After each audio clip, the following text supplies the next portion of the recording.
Hi all welcome back to Fasna's kitchen. எல்லோரும் எப்படி இருக்கிறீங்க? லாஸ்ட் 2 வீக்ஸாக என்னால் வீடியோ போட முடியாமல் போச்சு. I'm so sorry.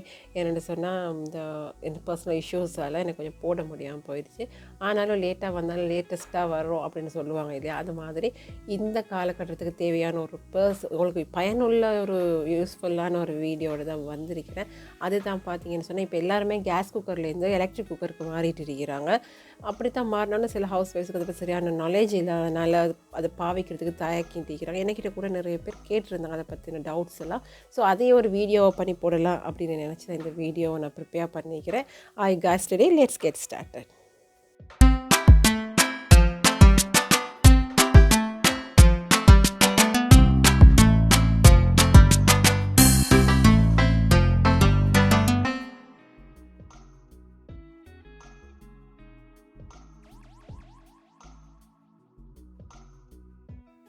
இன்றைக்கி நான் வந்து இன்ஃப்ராரெட் பற்றி தான் பார்க்க போகிறோம். ஃப்யூச்சரில் நான் உங்களுக்கு இண்டக்ஷன் பற்றி நான் சொல்கிறேன். இன்றைக்கி நான் வந்து இன்ஃப்ராரெட்டில் இருக்கிற குட் அண்ட் பேடு அது விஷயங்கள் எல்லாம் பார்க்கலாம். அது மாதிரி அன்பாக்சிங் பார்க்க போகிறோம். இதில் பார்த்தீங்கன்னு சொன்னால் இப்போ வந்து நான் இப்போ ஓப்பன் பண்ணுறது வந்து இன்ஃப்ராரெட் தான், ஜிபாஸ்டு. இது வந்து ஒரு நல்ல குவாலிட்டியான ஹெவி டியூட்டி. இப்போ இதை ஓப்பன் பண்ணி பார்க்கலாம்.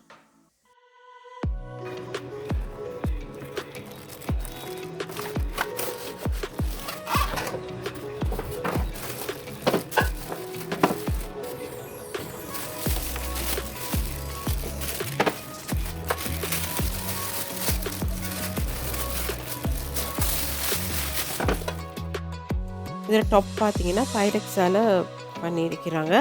இது வந்து நல்ல ஸ்மூத் ஃபினிஷிங்காக இருக்குது பார்க்குறதுக்கு.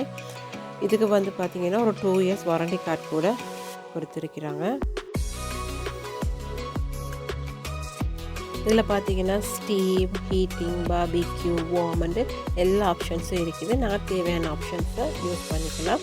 அதெல்லாம் எப்படி பண்ணுறதுன்னு நான் உங்களுக்கு காட்டுறேன்.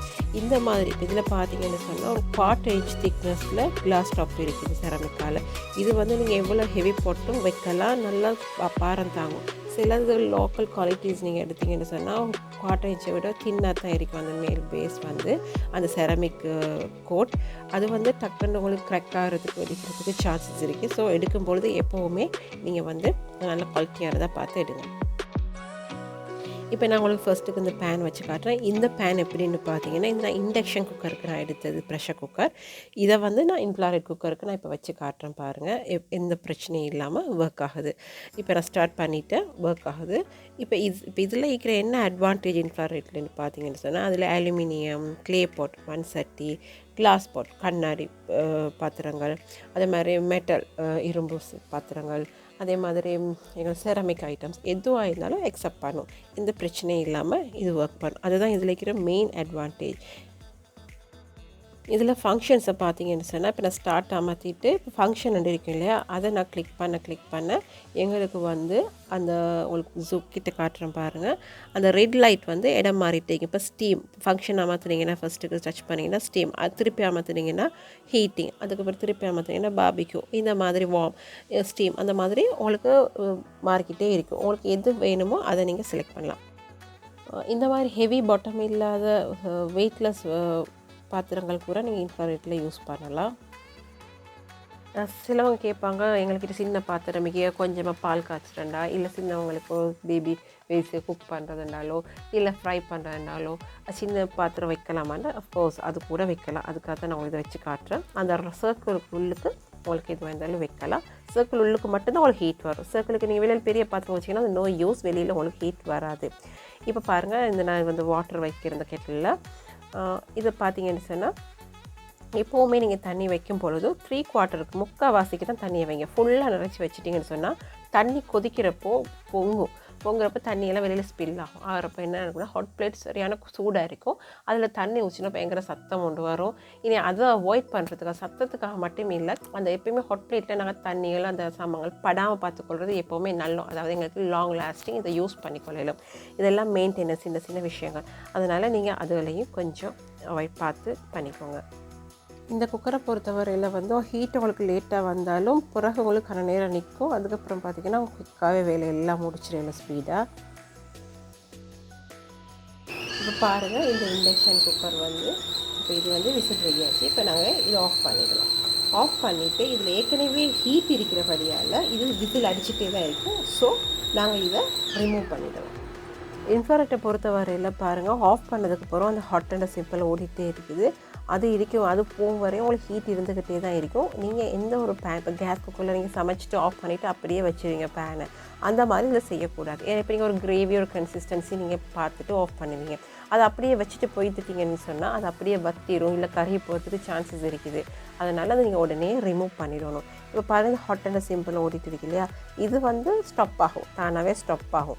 அதுக்கு ஃபேன் சுற்றும் இல்லை, உங்களுக்கு ஒரு ஃபேன் ஒன்று சுற்றிட்டே இருக்கும். அந்த ஃபேன் ஸ்டாப் ஆகணுன்னே இது ஸ்டாப் ஆகும். ஆனோன்னே நீங்கள் ஆஃப் பண்ணிடலாம். அதுக்கு முதல் நீங்கள் இந்த மாதிரி வயர்களை சுற்றி வச்சுட்டாலோ இல்லை அது வயரை மேலே படுற மாதிரி போட்டிங்கனாலும் அந்த வயர் வந்து பேர்ன் ஆகிடும். அதுக்கப்புறம் அது வந்து சுடுபட்டு போயிடுச்சு, பேர்ன் ஆகிடுச்சுன்னா உங்களுக்கு ஷார்ட் பண்ணுறதுக்கு சான்ஸ் இருக்குது. ஸோ அதெல்லாம் நீங்கள் அவாய்ட் பண்ணுங்கள்.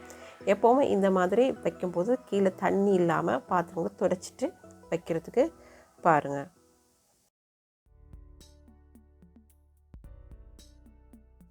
இந்த சில்வர் பார்த்து பாருங்கள், இது வந்து அடி வந்து சரியான ஈக்குவலாக ஃப்ளட்டாக இல்லை, கொஞ்சம் கர்வ். அதால் பாருங்கள் ஆடிட்டே இருக்குது. இந்த மாதிரி ஷேக்கியாக இருக்கும்போது உங்களோட ஹீட் வந்து ஈக்குவலாக ஒரு ஃபுட்டுக்கு வந்து ப்ரொவைட் ஆகாது. அப்போ நீங்கள் அதை அவாய்ட் பண்ணுறதுக்கு எப்போவுமே பேஸ் வந்து ஃப்ளட்டாக இருக்கிற மாதிரி பார்த்துக்கோங்க. பின்னுக்கு பார்த்த மாதிரி சொன்னால் ஃபேன் இருக்குது. இந்த ஃபேன் வந்து அந்த யூனிட்டை கூல் பண்ணுறதுக்காக தான் வச்சுருக்கிறாங்க. இப்போ நீங்கள் எப்போ சுவிட்ச் குக்கரை ஆன் பண்ணுறீங்களோ அப்போவே சென்சர் ஸ்டார்ட் ஆகிடும். ஸ்டார்ட் ஆகணுன்னு இந்த ஃபேன் ஸ்டார்ட் பண்ண தொடங்கிடும். குக்கரை ஆஃப் பண்ணதுக்கு பிறகும் சென்சர் ஸ்டப் ஆகிடும். பட் அந்த ஃபேன் சுற்றிட்டே இருக்கும். என்னென்னு சொன்னால் அதுக்குள்ளே இருக்கிற அந்த ஹீட்டை வெளியில் கொண்டு வரதுக்கு, அந்த என்வாயரன்மெண்ட்டை கூல் பண்ணுறதுக்கு அந்த ஃபேன் வச்சுருக்கிறாங்க. ஸோ நீங்கள் இமீடியட்டாக எப்போவுமே ப்ளக்கை கலட்டுறதோ சுவிட்ச் ஆஃப் பண்ணுறதோ செய்யக்கூடாது. அந்த ஃபேன் சவுண்ட் நின்றதுக்கு பிறகு தான் நீங்கள் வந்து ப்ளக்கை கலட்டணும். அடுத்தது இந்த வென்டிலேஷன் வச்சுருக்கிறாங்க இல்லை, இதுக்கும் 1 ஃபீட் கிட்ட எந்த ஐட்டங்களும் வைக்காமல் கொஞ்சம் கேப் வச்சே வைங்க. அப்போ தான் கூல் ஆகும் உங்களோட குக்கர். இது பார்த்தீங்கன்னா பப்புலேயே அதை மென்ஷன் பண்ணியிருக்கிறாங்க. ஆஃப்டர் 20 மினிட்ஸுக்கு பிறகு தான் கூல் ஆகும். கூல் டவுன் ஆனதுக்கு பிறகு தான் ப்ளக்கை புல் பண்ண சொல்லி. ஓகே ஃப்ரெண்ட்ஸ், எனக்கு தெரிஞ்ச எல்லா விஷயங்கள் எனக்கு தெரிஞ்சதெல்லாம் நான் உங்களோட ஷேர் பண்ணிக்கிறேன். உங்களுக்கு இதை விட ஏதாவது டவுட்ஸ் இருந்துச்சுன்னு சொன்னால் இன்ஸ்டாவிலையோ இல்லாட்டி கமெண்ட் பாக்ஸ்லேயோ கமெண்ட் பண்ணுங்கள், நான் உங்களுக்கு ரிப்ளை பண்ணுறேன். இது பார்த்துட்டு மட்டும் இல்லாமல் சப்ஸ்கிரைப் பண்ணி பெல் ஐக்கானையும் கிளிக் பண்ணிவிடுங்க. Until then, this is Fazna. Bye.